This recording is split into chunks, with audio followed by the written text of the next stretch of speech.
Yes. Jésus, tu es Seigneur. Merci pour ta grâce et ton amour. Tu es un Dieu saint. Rebrosondo kushikara masaya kashia. Kuriaskara masaya kashia. Merci pour ta présence en ce jour, El Shaddai. Merci, Dieu miséricordieux, toi qui es l'opérant de nos miracles. La raison de nos supplications, de notre adoration, reçois la gloire, reçois la louange. Merci à toi, Jésus, merci à toi, Seigneur, qui nous conduit et qui nous guide ce soir. Béni soit ta sainteté, Jésus. Merci. Viens nous guider, nous conduire, Papa. Viens nous orienter, Seigneur, ce soir. Prends les commandes de toutes choses, Dieu de gloire.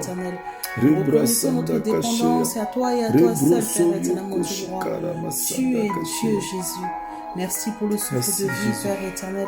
Merci pour ton amour et ta bonté que tu renouvelles en ce jour, éternellement Dieu. Merci à toi, toi qui es Merci pour ta grâce infinie, éternellement Dieu mon roi. Seigneur des Seigneurs, nous te rendons grâce, nous te bénissons ce soir. Nous élevons ta sainteté, ton oui, Seigneur, nous t'élevons ce soir. Jésus, tu es Dieu, prends les Père. commandes de toutes Nous choses venons ce au pied soir. de ta croix, Père Viens éternellement nous guider, Dieu viens mon nous roi. conduire, viens À nous toi, orienter source à la d'eau dimension vive, de Père ta gloire. éternel, car nous sommes assoiffés, éternellement Dieu mon roi. Nous sommes assoiffés de toi et de toi seul, Père éternel.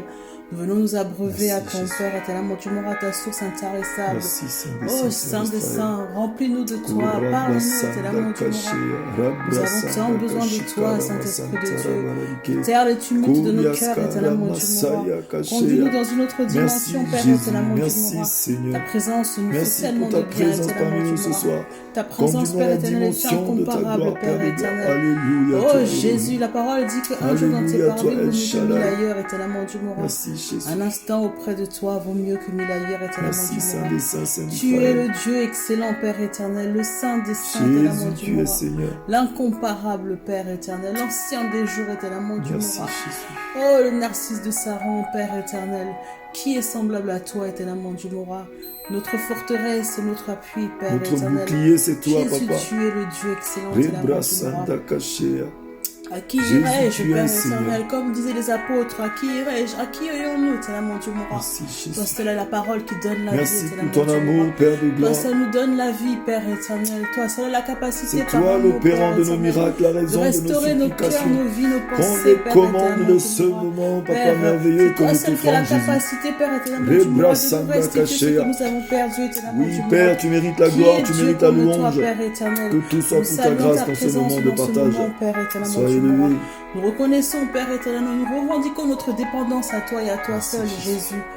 Père, tu es le Saint des Saints, éternellement, Dieu mon roi.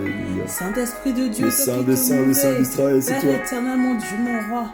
À la création de ce monde, remplis nos vies maintenant, éternel. De ta présence. Saint-Esprit de Visite Dieu, toute personne qui est connectée dans son téléphone et son ordinateur. Remplis-nous, éternellement. Béni soit ta sainteté. Nous avons soif de toi, nous avons faim de toi, Père éternel. Remplis-nous de toi, Saint-Esprit de Dieu. Viens dans ce moment de partage, Père. Tu es le Dieu excellent, éternellement, Dieu mon roi. Alpha et Oméga, c'est toi, Jésus. Nous avons tant besoin de toi. Père, tu es le Dieu tout-puissant. Alléluia, ta présence en ce moment. Nous venons t'abandonner, Père éternel, ce moment de partage en tes saintes divines mains. Père, prends le contrôle de toutes choses. Nous abandonnons à toi, éternellement, tu m'auras parlé à nos cœurs. Merci pour ton Saint-Esprit qui est rempli, éternellement, tu m'auras. Pour le sang qui nous préserve, Père éternel, tu es Dieu. Merci, éternellement, tu m'auras. Dans le puissant nom de Jésus-Christ, nous avons ainsi prié. Amen, amen, amen, amen, amen. Shalom à tous. Nous vous présentons nos plus plates excuses. Pardonnez-nous. Nous sommes très en retard aujourd'hui, mais le Seigneur dit vaut mieux la fin de toute chose que son commencement. Mieux vaut la fin de toute chose que son commencement. Je ne veux pas dire que la faute était à lui, mais la faute était à nous. Mais amen. En plus, c'était le thème d'une prédication que j'ai reçue aujourd'hui à l'église de la Restauration avec l'évangéliste Ziem, là où il m'a invité. Le thème d'aujourd'hui, c'était ça. Succulente que l'évangéliste le thème d'aujourd'hui, c'était ça. Mieux vaut la fin d'une chose que son commencement. Gloire à Jésus. Saluons la présence de tout le monde sur ce moment. Alléluia. L'évangéliste Diem, nous te saluons, nous te disons bonjour, nous te disons la paix du Christ. Shalom à toi et à ta femme, à ta douce et tendre épouse. Nous saluons aussi la présence de mon frère Joël que je vois connecté. Shalom à toi, frère Joël. Que le Seigneur te bénisse abondamment. C'est toujours une joie de te voir, même si on ne se voit pas physiquement, mais on se voit spirituellement. Alléluia. Que toute la gloire soit rendue à tous les frères et aux sœurs qui sont connectés. Nous vous disons shalom, la paix du Christ. Soyez abondamment bénis. Nous vous demandons encore une autre fois de nous pardonner de notre retard. Et nous vous saluons dans le beau et précieux nom de Jésus. Et nous vous aimons. Amen. De l'amour puissant du Christ, nous vous aimons, nous vous aimons. Nous saluons votre présence dans ce moment. Amen. Si tu as une personne à côté de toi, tu vas te retourner vers elle et tu vas lui dire « Je t'aime ». Dans l'amour de Jésus-Christ. Je t'aime, je t'aime, je t'aime, je t'aime, je t'aime. Il y a beaucoup de personnes qui, durant toute la semaine, n'ont pas entendu un mot d'amour. C'est compliqué. Hein? C'est très dur, mon Dis chérie, je t'aime. Moi aussi, je t'aime, mon chéri. C'est important. Parce que le je t'aime est en train de disparaître aujourd'hui dans les couples, dans les familles, dans les foyers, même entre les parents et les enfants. Le je t'aime a disparu. Disons-nous je t'aime. Dis à ton épouse, à ton mari, je t'aime. Si tu es seul, dis à toi-même, je m'aime. Amen. Parce que le premier amour, c'est d'abord toi-même. Parce qu'il faudrait que tu t'aimes toi-même avant d'aimer une autre personne. Aimer les autres. Donc, dis à toi-même, moi-même, je me dis, Bernice, je m'aime. Je m'aime. Je suis une créature imparfaite, mais parfaitement en Jésus-Christ, je m'aime. Parce que le Seigneur nous a dit d'aimer notre prochain comme nous-mêmes. Donc c'est vraiment important qu'on puisse s'aimer. S'aimer d'abord. Faudrait que c'est de la même manière que tu t'aimes que tu pourras aimer ton prochain. Exactement. Mais bien aimé, je pense que... On va rebondir là-dessus, mon Dieu. Oui, ça c'est sûr, on va parler de ça. Sur l'amour. Mais vous savez, aujourd'hui c'est un moment important et puissant. Parce qu'aujourd'hui nous sommes à la troisième partie de notre moment de partage, de libérer le pardon. Et aujourd'hui ce sont les 12 étapes. Les 12 étapes de, qu'on appelle, pour apprendre à pardonner. Parce que souvent, vous savez que pardonner, c'est un exercice. Un exercice comme l'amour. L'amour, c'est un exercice souvent difficile. Même la communion fraternelle. L'amour, le pardon, c'est un exercice difficile. Cet exercice-là, nous la pratiquons, nous la faisons avec des personnes qui ne marchent pas souvent dans le même sens que nous. Exactement. Avec des personnes qui ne partagent pas souvent le même centre d'intérêt que nous. Alléluia. Donc, vous voyez, c'est un exercice tellement difficile. C'est que si vous voyez aujourd'hui deux personnes être en complicité comme ça, c'est qu'il y a eu du travail. Amen. Le Saint-Esprit est passé par là. Il y a eu du travail. Parce que pour que deux personnes qui ont... saluer mon évangile. Je te coupe pas, mon chéri. Oui, vas-y. Je tiens à saluer notre frère qui nous aide beaucoup, dont l'œuvre est ici derrière nous. Je le vois pas souvent connecté, mais aujourd'hui je le vois. Patrick Guérendo, je viens te dire shalom, la paix du Christ. Amen. Que le Seigneur te bénisse abondamment pour ce que tu fais pour l'œuvre de Dieu. Amen. Amen. Que le Seigneur donne encore plus, qu'il ouvre encore plus. Amen. Qu'il te remplisse encore un peu plus. Nous saluons tous les frères et les sœurs qui se connectent en ce moment.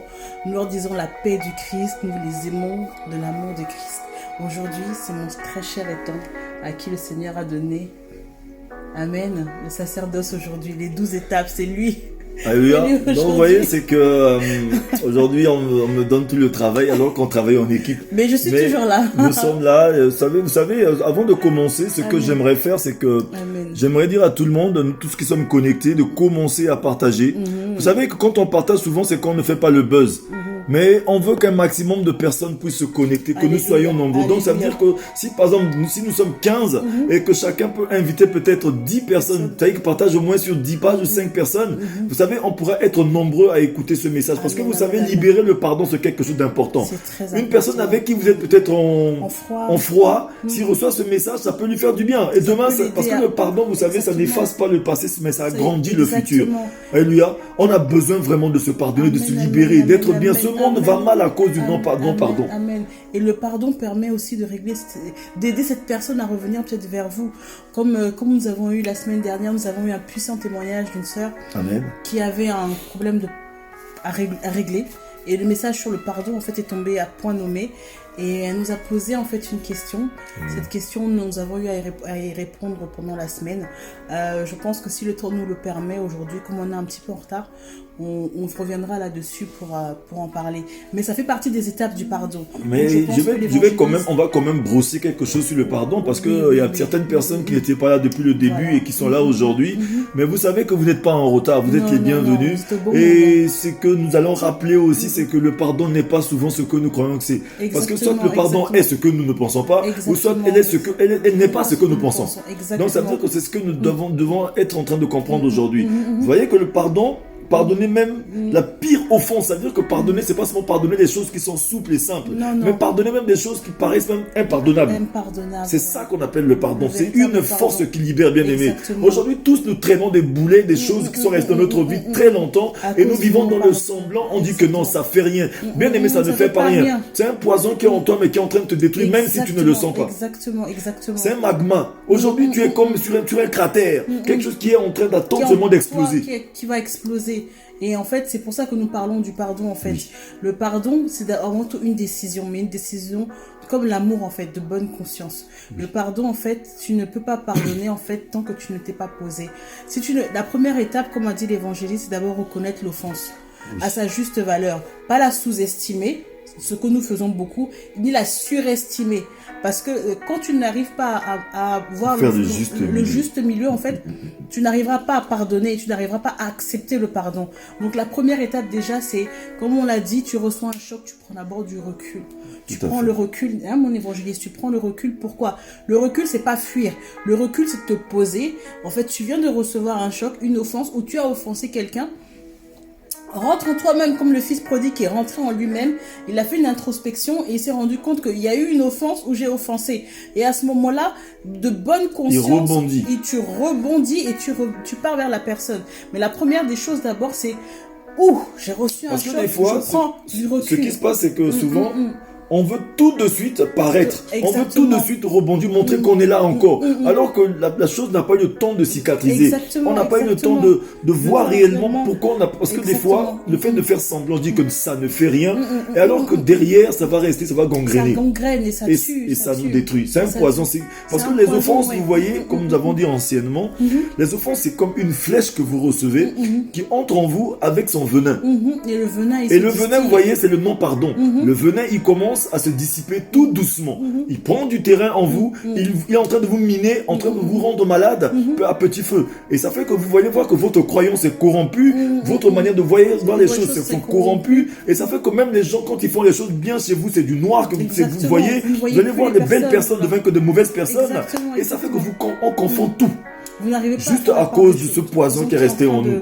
De pourrir votre cœur pour dire juste à cause d'une situation qu'on n'a pas pardonné, on voit toutes les autres situations comme si c'était la même chose. Ça crée une grande confusion, une grosse confusion en nous, et cette chose commence à nous détruire. C'est cette chose-là qui fait qu'aujourd'hui nos pays même sont divisés.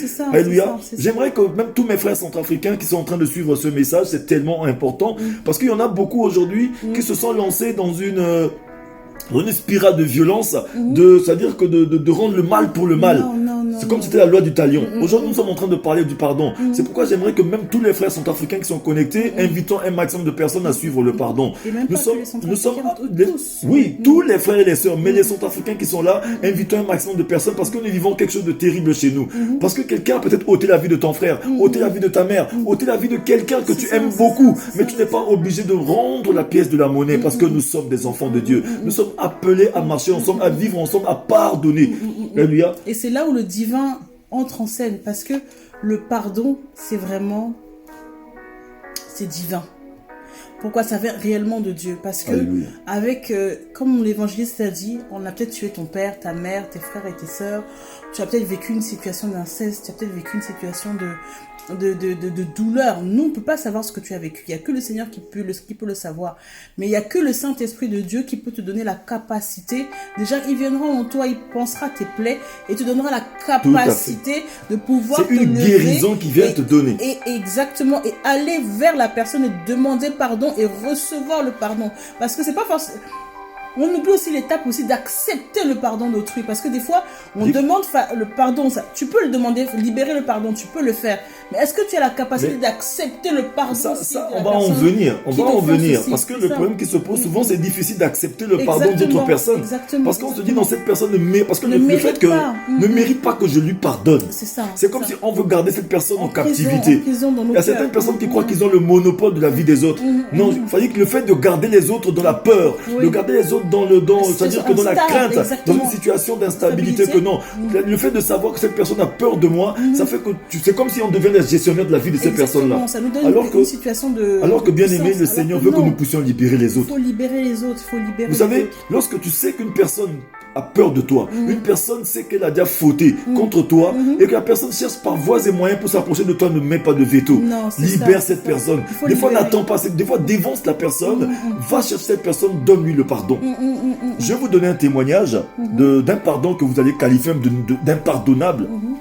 Il y a un monsieur un jour, shalom à vous tous qui viennent de nous suivre, mon frère Francis Yapédé, shalom, la paix du Christ à vous tous. N'oubliez pas, cliquez et partagez, invitez du monde, que nous soyons nombreux, parce que le pardon, le non-pardon est en train de gangréner, de tuer le monde, détruire nos pays, de détruire les familles, les couples, les enfants. C'est pourquoi nous parlons de cela. Le Seigneur veut guérir quelqu'un, veut libérer ses enfants. Il veut que nous soyons libérés. Je vais donner un témoignage. Ce témoignage, chérissez. Il y a un homme, un jour, il était chez lui avec sa famille. Il était interne des hôpitaux. Quand il rentrait chez lui, ce qui va se passer, et voilà que les braqueurs sont entrés chez lui. Ils ont pris en otage toute sa famille parce qu'ils voulaient de l'argent. Et quand ils sont rentrés chez ce monsieur, qu'est-ce qu'ils ont fait? Ils ont demandé de l'argent et ils voulaient, et son plus grand fils qui était là a voulu faire une opposition. Et voilà qu'il y avait un de ces bandits, leur chef, il a abattu son fils froidement devant lui. Et il a vu le visage de ce monsieur qui a abattu son fils. Et ça lui a fait très mal. Et malgré tout ça, ils ont tout pillé, ils sont partis. Ça fait très mal à ce monsieur parce que non seulement on lui a tout pris, on a tout volé chez lui, et puis on a battu son fils, et puis en plus on a violé sa femme. Qu'est-ce que lui va faire? Plus tard, il part, comme il était interne des hôpitaux, c'est-à-dire qu'il était dans la médecine, il part maintenant pour sa spécialisation à l'étranger. Là où il est parti faire sa spécialisation pour être médecin chirurgien, et voilà que pendant qu'il a fait sa spécialisation et pendant la période de son examen final, qu'est-ce qui va se passer? On lui apporte un patient. Et ce patient qu'on a emmené, c'était son jour à lui, c'était son tour, c'est à lui de faire cette opération parce que ce patient était blessé par balle. Et c'est lui qui devait opérer ce patient. Et lorsque une chirurgie importante. Voilà, une chirurgie importante. C'est-à-dire que le patient était entre la vie et la mort. Et lui maintenant, il met sa blouse et tout avec les collègues et tout. Quand il est entré dans la salle d'opération, il fallait qu'il entre en contact avec son patient et voir le patient. On a préparé le patient et tout. Lorsqu'il est entré, il a vu ce patient. Alors que lui, pendant qu'il est parti faire sa spécialisation, là où il est parti, c'est là où maintenant ce patient, quand il était blessé par balle, on l'a évacué là-bas, dans ce centre aussi, dans cet hôpital. Et quand on a emmené ce monsieur, entre-temps, lui, le chirurgien, le médecin, il était chrétien, un serviteur de Dieu, il est chrétien aussi. Quand on a emmené ce monsieur devant lui, il a vu le monsieur. Il a vu le visage du monsieur. Il s'est souvenu des années en arrière que c'est celui qui avait tué mon fils. Vous voyez un peu? C'est le monsieur qui avait ôté la vie de son fils pendant le braquage chez lui, qui était blessé par balle. On a amené ce monsieur devant lui sur le lit. Là où maintenant, c'est lui qui devait maintenant opérer ce monsieur. Entre la vie et la mort. Entre la vie et la mort. Et lui, maintenant, c'était son examen de passage pour devenir médecin. Et il était en plus chrétien. C'est lui qui avait le pouvoir. C'est lui qui avait le pouvoir. Maintenant, il pouvait ôter aussi la vie de ce monsieur. Tout de suite, il a tout laissé tomber. Qu'est-ce qu'il a fait? Il est rentré, il est revenu dans la salle. La salle des internes et tout, des hôpitaux et tout. Ses collègues lui ont demandé, mais qu'est-ce qui se passe? Tu commences pas l'opération et tout. Il a dit à personne. Il est resté un moment longtemps. Il est entré en lui-même. Il a pris du recul, comme on parlait de recul. Il a pris du recul. Il est resté longtemps. Parce que s'il ne faisait pas s'il disait que non, c'est celui qui a ôté la vie de mon fils, on allait lui retirer l'opération. Et tout de suite, on allait comprendre qu'il est instable. Peut-être qu'il n'avait plus jamais passé son examen. Qu'est-ce qu'il a fait? Il a gardé son sang-froid. Il est venu, il a fait l'opération. Il a soigné le monsieur. Le monsieur s'est relevé. Plus tard, dans la salle de repos et tout. Et quand le monsieur s'est relevé, lui, le médecin, toi qui as fait l'opération, tu viens voir ton patient. En venant voir son patient, c'est là où lui, le monsieur se relève. On a dit, regarde ton médecin qui t'a opéré, qui t'a ramené à la vie. Tu lui dois tout. Regarde, il est là. Il a fait vraiment une prouesse médicale et tout. Et puis voilà, c'était son examen de passage. Il a eu son examen aussi. Toi, tu revenais à la vie et lui, il a eu son examen. Il est maintenant chirurgien spécialisé. C'est à ce moment-là qu'il lui aussi, il reconnaît dans les yeux que c'est cet homme qui avait ôté la vie de son fils. Il est tout de suite ce jour-là, il a demandé pardon dans les hôpitaux. Les gens lui ont dit, mais pourquoi tu ne demandes pas? Il a commencé à pleurer. C'est là où tous les médecins lui ont demandé, mais pourquoi tu pleures? Tous les deux, ils ont commencé à pleurer, ils ne savaient pas pourquoi ils pleuraient. C'est comme ça qu'ils ont commencé à se confesser. L'autre, lui, il a dit que non, j'ai ôté la vie de l'enfant de ce monsieur. Lui aussi, ils se sont confessés. C'est comme ça qu'ils se sont pris la main dans la main. Ils se sont demandé pardon. Et l'autre aussi a donné sa vie à Jésus dans les hôpitaux. Ici, dans cet hôpital, il a donné sa vie à Jésus. Et aujourd'hui, lui aussi sert le Seigneur. C'est-à-dire qu'il avait l'opportunité de lui ôter la vie. Mais il ne l'a pas fait. Mais aujourd'hui, je pose la question à une personne. Si tu te retrouves devant ce genre de cas de figure, là où c'était ton tour aussi de te venger, la personne qui t'a fait du mal est tombée entre tes mains, que vas-tu faire? Qu'est-ce que tu vas faire? C'est la question qu'on peut se poser de tous. Oui.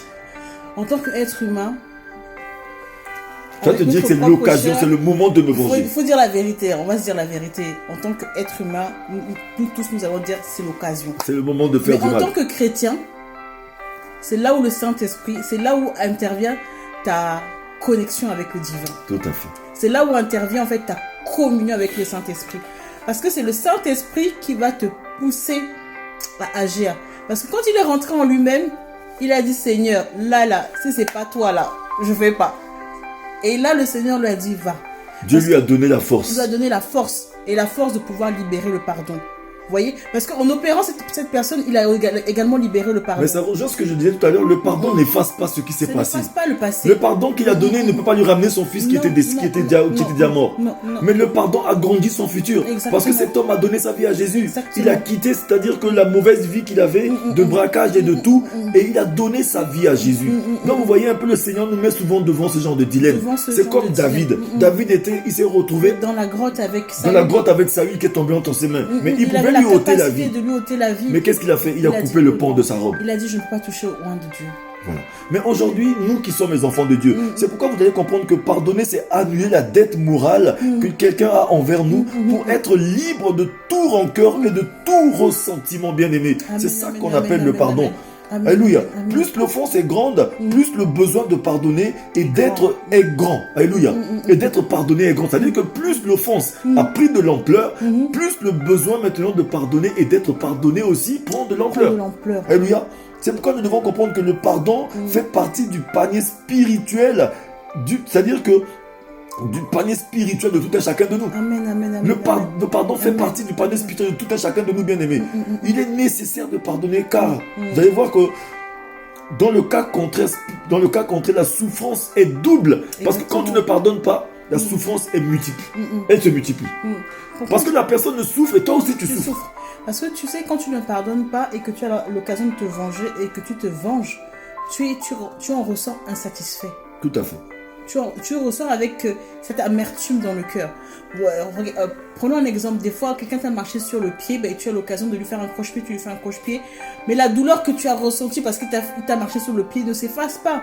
Le mal que tu as eu, ça ne s'efface pas. Tu as l'impression que même le croche-pied que je lui ai fait, ça n'a pas la valeur de ce que lui m'a fait. En fait, c'est pour ça qu'on dit que ça crée en fait deux tombes. Quand tu ne pardonnes pas ou quand tu ne libères pas le pardon, en fait, ou quand tu n'acceptes pas le pardon, tu crées deux tombes parce que tu t'enfermes toi-même et tu enfermes l'autre personne. Ça c'est une maladie parce que l'offense que nous gardons, la rancœur que nous gardons, c'est un venin qui reste en nous, qui nous rend réellement malades. Exactement. Parce qu'il y a dit que toute une personne qui garde la rancœur, une personne rancunière, une personne qui n'est pas encore guérie de sa maladie, ça veut dire que cette blessure, cette cicatrice, ça veut dire que cette blessure qui est entrée en elle, c'est que cette personne est malade. Cette personne a besoin de guérison, bien aimé. Exactement. C'est une maladie, je vous assure, on a besoin d'être guéri. C'est pourquoi Jésus est venu guérir notre âme. Parce que c'est une maladie de l'âme. C'est une maladie qui alors que le roi David nous dit, il a dit, mon âme retourne à ton repos car mon Dieu m'a fait du bien. Alors que nous devons prospérer comme prospère l'état de notre âme. C'est-à-dire que l'âme d'une personne qui ne pardonne jamais n'est jamais en repos. Tu n'es pas en repos parce que tu es toujours tourmenté. Et tu n'as pas de paix. La paix te manque en fait. Et ça fait que ces personnes, on a toujours envie de se venger. On a toujours besoin de faire que du mal. Ça crée de l'amertume. Et c'est un terreau propice même pour le diable. Parce que avec le non-pardon, en fait, tu accumules autre chose. C'est pour ça que nous voyons certaines personnes avec des ulcères d'estomac, certaines personnes avec cardiaque, tension, ceci, cela. Des fois parce que c'est le cœur qui est chargé. Et en plus, ce que nous devons comprendre, c'est que sur le cœur. Le pardon n'est pas ce que souvent nous pensons. Non. C'est là où nous allons voir que le pardon, c'est clair. Alléluia. Le pardon n'est pas un sentiment. Non, il faudrait qu'on puisse comprendre. C'est pas un sentiment, c'est une décision de bonne volonté qu'on doit accomplir, bien aimé. C'est que comme Pierre a dit, sur ta parole, je jette mon filet. C'est-à-dire que je dois me décider sur la parole de Dieu de commencer à pardonner. Oui, il y a un frère qui vient de marquer tout de suite, le frère Désiré Mbatangombe, qui vient de dire que le Seigneur nous dit de pardonner 77 fois 7 fois. Mais si on essaie de faire cette conversion de 77 fois 7 fois par jour, c'est que tu dois pardonner chaque 3 minutes, tu dois pardonner. Tu dois pardonner tout le temps. Chaque 3 minutes. C'est-à-dire qu'en une journée, chaque 3 minutes, tu dois pardonner. Nous devons pardonner chaque 3 minutes. C'est que le pardon doit devenir un style de vie. Exactement. Un enfant de Dieu qui ne pardonne pas, c'est un enfant de Dieu qui ne vit pas. Exactement. Une personne qui ne pardonne pas, c'est un outil, c'est-à-dire que c'est une machine entre les mains du diable pour détruire le monde. C'est une arme de destruction. Alléluia. C'est une personne qui n'est pas en paix. Mais ça détruit aussi ta famille. Ça détruit aussi tes proches, en fait. Et c'est une personne qui n'est pas en paix, effectivement, mon évangéliste. Amen. Mais vous voyez, vous allez voir que le premier pas vers un véritable pardon est d'avoir l'humilité de reconnaître que l'on a offensé. Alléluia.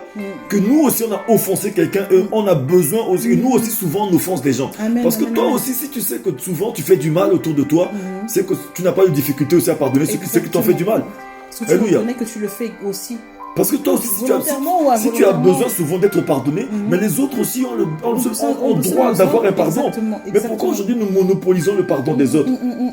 C'est pourquoi le Seigneur nous a donné ce thème aujourd'hui, bien-aimé, que nous devons libérer le pardon. Exactement. Vivre avec le pardon, c'est quelque chose d'important. Parce que si aujourd'hui on peut servir le Seigneur, on peut faire tout ce qu'on fait ici dehors, mais si on ne sait pas pardonner à notre frère, c'est qu'on n'a rien fait. Exactement. C'est vrai, mon évangile. C'est qu'on n'a rien fait. Alléluia.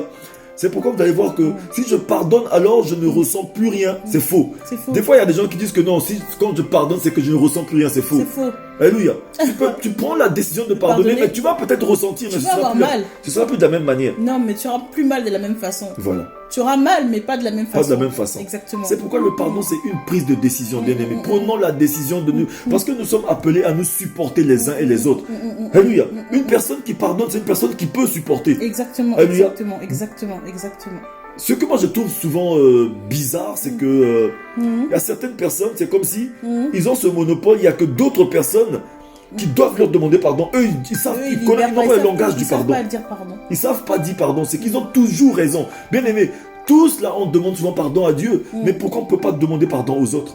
Pourquoi on ne peut pas pardonner les autres? C'est un problème, bien aimé. C'est pourquoi tout à l'heure nous avons dit que le premier pas vers un véritable pardon est d'avoir l'humilité de la reconnaissance.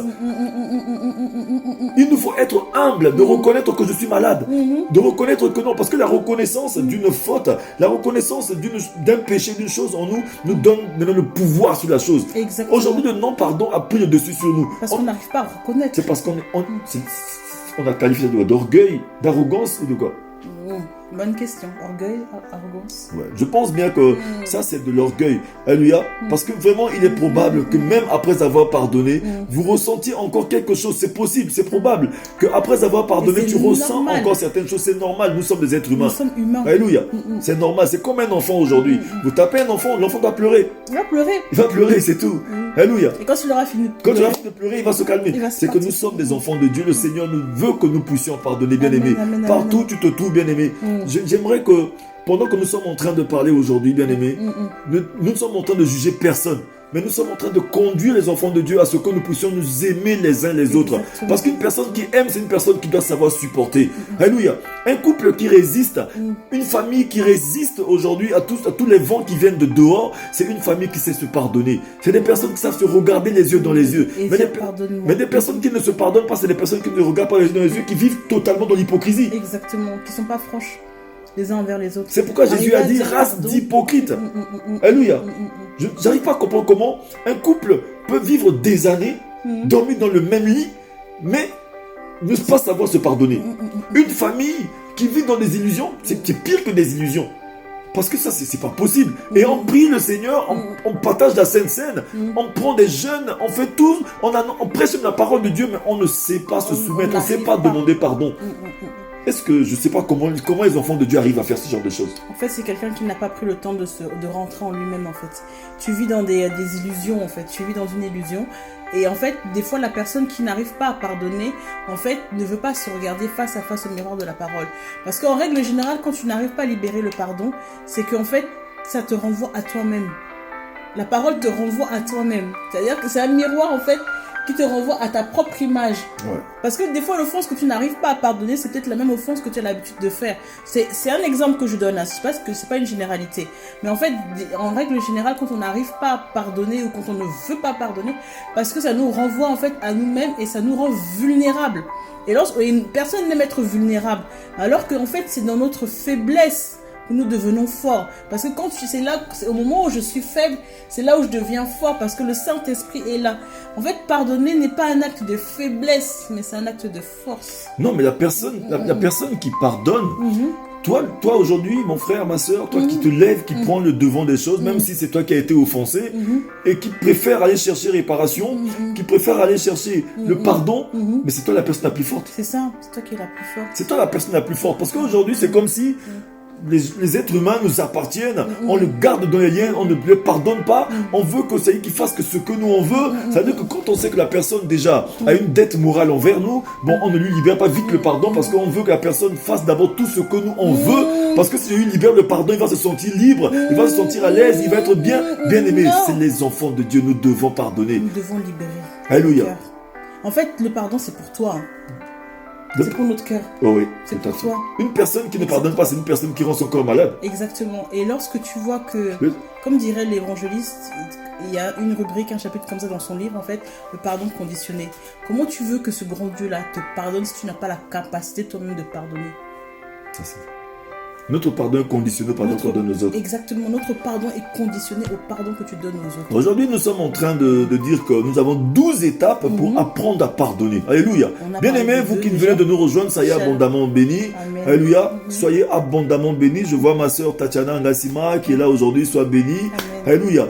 Que le Seigneur vous bénisse, vous tous qui êtes là, mais continuez de partager ce live, invitez les maximum de personnes. Bien-aimés, le non-pardon est en train de nous détruire aujourd'hui. Nous vivons dans ce qu'on appelle...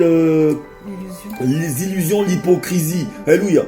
Vous allez voir qu'aussi ceux qui vont aller sur cette page, sur Victoire Live même, nous avons eu à parler en ce moment nous sommes en ce moment en train de décortiquer la communion fraternelle. La communion fraternelle qui est le deuxième pilier parmi les 4 piliers qui soutiennent l'église du Seigneur. C'est-à-dire que la communion fraternelle, il y a le pardon aussi qui en fait partie. C'est pourquoi aujourd'hui, bien aimé, lorsque nous sommes en train de parler du pardon, c'est que la communion fraternelle ne devient possible que le pardon, lorsque le pardon est libéré. Exactement. Parce que les personnes qui ne libèrent pas de pardon, mais ils ne peuvent pas vivre en communion. Exactement. Il n'y a pas de communion, bien aimé. Tu ne peux pas vivre parce que tu ne pourras pas vivre. Tu seras toujours soupçonneux. Il n'y a pas de communion, on va tout le temps, parce que le pardon, une personne qui aime ne soupçonne pas. Exactement. Alléluia. Exactement. Nous devons savoir libérer. C'est pourquoi nous allons donner 12 étapes pour apprendre à pardonner. On a déjà donné une. On avait donné la première étape la dernière fois. C'était celui-là. Celui qui... Parce que souvent, vous allez voir qu'on prétexte beaucoup. On trouve des prétextes pour ne pas pardonner, pour garder les autres dans la prison. C'est-à-dire qu'on essaie de se dédouaner. Comme souvent, elle me dit, mon épouse, on se dédouane. On cherche un moyen pour se dédouaner. Pour esquiver, ça veut dire que non, on trouve toujours un moyen pour ne pas demander pardon à cette personne, pour ne pas rencontrer cette personne. C'est ça. Alléluia. Même si on voit que la personne cherche des démarches, se plie en 4 devant nous, mais ça ne nous suffit pas. Non. Bien aimé, tu es un enfant de Dieu. Libère le pardon, libère ton père, libère ta mère, libère ton frère, libère ta soeur, libère ton ami, libère une personne qui t'a fait réellement du mal. Bien aimé, parce que même le pardon n'efface pas réellement le passé, mais le pardon agrandit ton futur. Nous sommes appelés à vivre ensemble, à servir le Seigneur ensemble. À faire de grandes choses avec le Seigneur. À faire de grandes choses avec le Seigneur, mais tout cela, c'est le pardon. Il faut libérer nos cœurs. Garde ton cœur plus que tout de lui provient les sources de la vie. Aujourd'hui, nos cœurs sont remplis d'amertume. Comment allons-nous faire? Amen. Il y a une autre étape. Oui. C'est... Non, comment t'as la première étape? On reprend l'étape. On l'avait dit la semaine dernière, la première étape. On va la reprendre. On la reprend, ouais, vas-y. Celui qui m'a fait souffrir ne mérite pas que je lui pardonne. Oui, souvent c'est les prétextes qu'on dit. On dit que non, celui qui m'a tellement fait souffrir, ce qu'il m'a fait dans mon enfance. On m'a fait ceci, je dormais dans la cave, je ne mangeais rien, je n'avais rien. Les autres mangeaient, les autres étaient bien, je n'étais pas bien. Prenez mes habits et faisait ça de chiffon. Oui, ils me traitaient mal. On mettait les autres à l'aise, mais moi j'étais pas à l'aise. J'ai grandi comme ça, j'ai grandi comme ceci. Vous allez voir qu'il y a des personnes qui disent souvent ce genre de choses. C'est les personnes, vous allez voir qui arrivent à dire avec exactitude ce qu'on leur a fait à un moment donné. C'est-à-dire qu'avec les minutes, avec la date, les précisions, les secondes de ce qu'on leur a fait dans leur enfance, dans leur jeunesse. C'est-à-dire que dans le couple, dans le foyer, dans cette relation, non, pendant que j'étais avec cet homme-là, non, ce qu'il m'a fait, non, il m'a souffert. Bien aimé, notre cœur n'est pas un cimetière. Parce qu'on va dire que non, celui-là, ce qu'il m'a fait là ne mérite même pas que je lui pardonne, il ne mérite pas mon pardon. Bien aimé, est-ce que toi tu mérites le pardon du Seigneur? Amen. Et en fait, tu dois mériter de vivre en paix. Alléluia. Faisons juste une rétrospective. Depuis tant d'années que tu portes ce fardeau, ça t'a apporté quoi? Et vous allez voir que ce genre de personnes, mais se souvenir par exemple des bienfaits de l'Éternel avec exactitude, n'arrive pas à dire Seigneur merci même pour le souffle de vie, merci même Seigneur pour ce que cette personne m'a fait, qui m'a permis aujourd'hui d'être ce que je suis. Alléluia. Parce que la parole de Dieu nous dit que pendant qu'on était informe et vide, Dieu nous connaissait. Pendant que tu subissais cette souffrance, Dieu te connaissait. Il était avec toi. C'est ça qui a permis aujourd'hui à ce que tu sois une personne forte. Alléluia. Cette chose t'a rendu, c'est-à-dire que solide. C'est ta force. C'est comme une formation. Aujourd'hui, le fait de dire cette chose, c'est que ce genre de personnes utilisent cette situation maintenant pour faire du mal à tout le monde. Comme prétexte. Oui, ça veut dire que ça devient aujourd'hui un prétexte, un outil. Ça veut dire que pour rencontrer, quand tu vois juste ça veut dire qu'une figuration d'une personne, de quelque chose, ça ressemble un peu à ce qui s'est passé. Tu veux tout de suite faire payer ce pot cassé à une autre personne. Exactement. On peut faire payer le pot cassé à une autre personne. On veut que tout le monde souffre parce que j'ai souffert. Parce que j'ai souffert. Non. Bien aimé. Ces personnes ne nous appartiennent pas. Non. Nous sommes des enfants de Dieu. Nous sommes appelés à pardonner. Jésus nous le dit. Pardonner n'est pas en option. Non. C'est une obligation. C'est-à-dire que c'est une recommandation du Seigneur. Le Seigneur veut que tu puisses pardonner, libérer ton cœur. Alléluia. Parce que c'est pas possible qu'un enfant de Dieu qui prie Dieu tous les jours, qui jeûne, qui fait des choses, qui donne même la dîme, les offrandes, mais lorsqu'il va se rappeler du mal qu'on lui a fait dans un couple, du mal qu'on lui a fait dans une famille, du mal qu'on lui a fait quelque part, mais avec exactitude. Non, c'était à tel moment, sous la pluie, à telle heure, à telle place, à telle seconde, à telle minute. Il portait tel... Non, j'étais habillé comme ça. Bien aimé. Alors que la chose s'est passée il y a 30 ans, il y a 20 ans, il y a 18 ans. Non, mais c'est pas possible. Bien aimé, vous savez à quel moment... Parce qu'une personne qui se rappelle de ce genre de choses avec exactitude, ça veut dire que c'est une maladie qui est restée pendant 18 ans dans ta vie aussi. Comme la femme courbée dans la synagogue pendant 18 ans. C'est pas possible. Bien aimé, vous voyez voir que ces personnes-là, non, c'est pas possible que je lui pardonne, mais j'aimerais dire à une personne que c'est possible. C'est possible que tu pardonnes. Alléluia, toutefois, vous méritez de vivre libre et en paix. Tu mérites de vivre libre et en paix. Libère ton cœur. Cette personne mérite d'être pardonnée. Donne-lui ce pardon. Tu mérites d'être libre. C'est pas que cette personne mérite d'être pardonnée, mais c'est toi qui mérites d'être libre. Parce que le fait de garder le pardon de cette personne, c'est que tu es en train de te garder aussi en prison. Exactement, tu mérites d'être libre. Tu mérites, c'est-à-dire que toi qui es dans cette position, libère ton cœur. Amen. Parce que tu as besoin de la paix de Jésus ce soir. Le Seigneur veut te donner la paix. Mais ça commence juste par la personne que tu libères dans ton cœur. Alléluia. L'autre étape. L'autre étape, c'est... Tu y vas. Je ne pardonne pas parce que je n'y arrive pas. Oui. Il y a des personnes qui disent ça. Non, je ne pardonne pas parce que je n'y arrive pas. La première. Au départ, je suis comme ça. Ah, j'arrive pas. J'arrive pas. Je n'y arrive pas. Non, c'est faux. On y arrive toujours. En fait, tu n'y arrives pas parce que tu veux le faire de ta propre chair. Mais si tu te confies au Seigneur et que tu laisses le Saint-Esprit faire, il le fera et tu y arriveras. Tant que tu veux le faire de toi-même, tu n'y arriveras pas. Parce qu'au moment où tu vas le faire, en fait, ce que le diable va faire, c'est rappeler ta mémoire, mais les mauvais souvenirs. Ce qui fait qu'au moment où tu vas prendre l'élan, tu vas dire « Ah, c'est pas possible ». Amen. Alors que lorsque tu te confies au Seigneur, lorsque tu dis Saint-Esprit de Dieu, là, je ne peux pas. Et tu vois, c'est là où lui-même, il va entrer en action. Oui. Et c'est là où il va te conduire. Il va te conduire. Amen.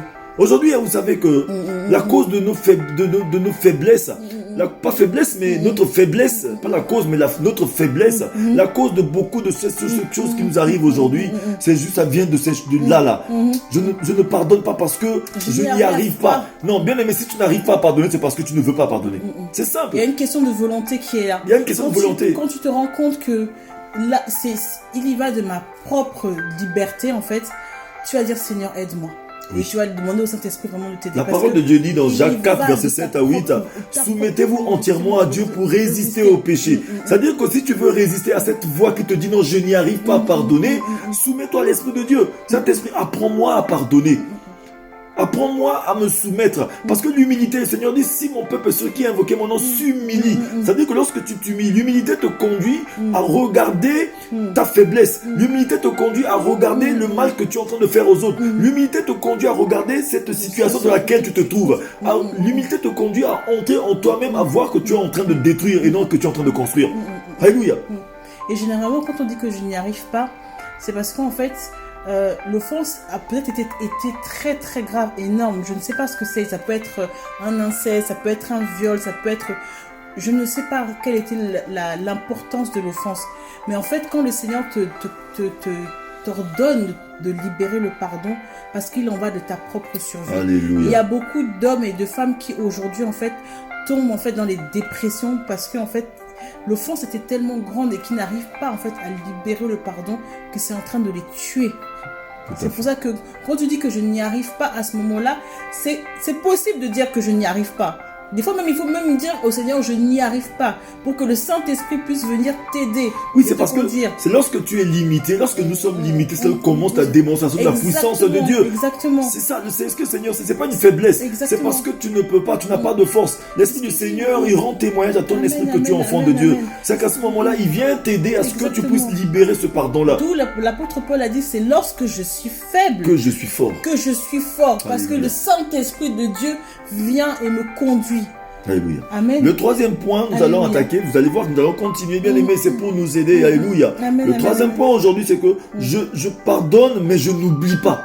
On dit souvent ça, non. Je pardonne, mais je n'oublie pas. Non. Moi, je suis le genre de personne, je pardonne, mais je n'oublie pas. Ça reste en moi.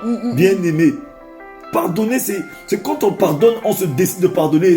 Même si c'est que se décider d'oublier, de libérer. Parce que quand tu libères, ça veut dire que c'est une manière de te dire que je veux souffler. Je veux être bien. Parce que cette chose prenait beaucoup de place dans mon cœur. Tu as besoin d'être bien, bien aimé. Parce que lorsque nous gardons de la rancœur, la rancune, c'est que nous devenons noirs, bizarres. Il y a des gens qui ne brillent même plus. Il y a des gens qui n'arrivent plus à prendre du poids. Il y a des gens qui n'arrivent plus aujourd'hui à être, même s'ils habillent le beau vêtement, les vêtements qui coûtent très cher, mais ils ne ressemblent à rien avec ces vêtements juste parce que le cœur est malade. Exactement. Pardonner, comme dit l'évangéliste, ça n'efface pas le passé. Le passé sera toujours le passé. Mais simplement, le passé n'aura plus de poids sur ton avenir. Tout à fait, bien aimé. Amen. Tu peux ne pas oublier, on n'oublie pas, ça c'est clair. Mais le je pardonne, mais je n'oublie pas, là, il faut enlever le mais. Tu pardonnes, il faut que tu puisses voir en fait l'avenir sous un autre angle. Alléluia. Amen. Tu puisses voir l'avenir sous un autre angle. C'est ça le but. Continue mon évangéliste. Vous allez voir que, bien aimé, cette phase paraît extrêmement pertinente. Alléluia. Amen, amen, amen. Cette phase-là, la phase de dire que je pardonne mais je n'oublie pas la bien-aimée, c'est que c'est un peu de l'amnésie. Alléluia. C'est que tu deviens un peu amnésique. Bien-aimé, le Seigneur veut que nous puissions pardonner. Amen, le pardon nous ouvre beaucoup de portes. Lorsque tu pardonnes, bien-aimé, c'est que tu commences à prendre le dessus sur les choses. Lorsque tu pardonnes, tu commences à vivre de la souplesse que le Seigneur t'a appelé. C'est-à-dire que tu commences on voit qu'on devient souple. Une autre porte s'ouvre à nous. Le pardon nous permet de commencer à explorer les bienfaits de l'Éternel. Le pardon nous permet... Aujourd'hui, imaginez-vous, vous êtes dans un couple, vous êtes dans une famille. Lorsque vous vous pardonnez réciproquement, vous allez voir que chaque jour, la vie ne devient pas un problème que vous êtes tout le temps en train de résoudre, mais ça devient un mystère que vous découvrez chaque jour. Bien aimé, la vie n'est pas un problème aujourd'hui dans un couple, la vie de couple, de famille n'est pas un problème à résoudre chaque jour, mais c'est un mystère à découvrir. Exactement. Chaque jour, on découvre l'autre un peu, chaque jour, on découvre, mais les biens, parce que dans la vie de ma femme, vous savez, chaque jour, je découvre de bonnes choses chez elle. Amen. Chaque matin, je découvre d'autres choses. Chaque jour, c'est que j'explore un peu ce qu'il y a ici. Amen, mais qu'est-ce qui fait qu'on n'arrive pas à explorer ce qu'il y a dans la vie de l'autre? C'est juste parce que on a bloqué ça par un non-pardon, par la rancune, par cette méchanceté, cette chose qui est en nous. Et ça fait qu'on voit que le mauvais côté de l'autre tous les jours. Exactement. On ne voit pas les bienfaits de l'autre. Parce qu'on ne veut pas pardonner. Alléluia. Le pardon nous ouvre beaucoup de portes, bien aimées. Alléluia. Amen, amen. Nous allons continuer toujours. Vous allez voir que le mieux est de se souvenir sans que cela ne nous fasse plus souffrir. Alléluia. Même si tu te souviens de ça, mais il faudrait plus que ça te fasse souffrir. Parce que si tu te souviens de ça et que ça te fasse souffrir, ça veut dire que tu n'as pas pardonné, c'est qu'il y a un problème. il y a quelque chose à soigner encore. Oui. Et ça fait que notre monde devient tout petit. Exactement. Les gens ne veulent plus être avec nous. Vous allez voir que tout le monde nous fouille. Mais on se dit, mais pourquoi les gens ne sont pas avec nous? Mais les gens sont seulement avec les autres. Mais c'est parce qu'il y a quelque chose en nous qui repousse les gens. Exactement, exactement. Alléluia. Exactement. Amen. Le quatrième point, on va y aller vite. Le pardon implique de se réconcilier et de se revoir. Alléluia, c'est faux. C'est faux. Des fois, on saute très vite. Et le pardon, c'est bon, je vais me réconcilier. Alors qu'on n'a pas encore pardonné, mais on veut d'abord se réconcilier. Ça, c'est l'hypocrisie totale. Et il y a des situations, comme on le disait dans le dernier live, il y a des situations qui sont là, en fait, qui le Seigneur te demande de libérer le pardon, mais il ne te pousse pas à la réconciliation. Pourquoi? Parce que cette personne a une influence néfaste, entre guillemets, sur toi, ou cette situation a une influence néfaste sur toi. Parce que généralement, quand le Seigneur permet, parce que comme je le disais dimanche dernier, toutes choses concourent au bien de ceux qui aiment Dieu.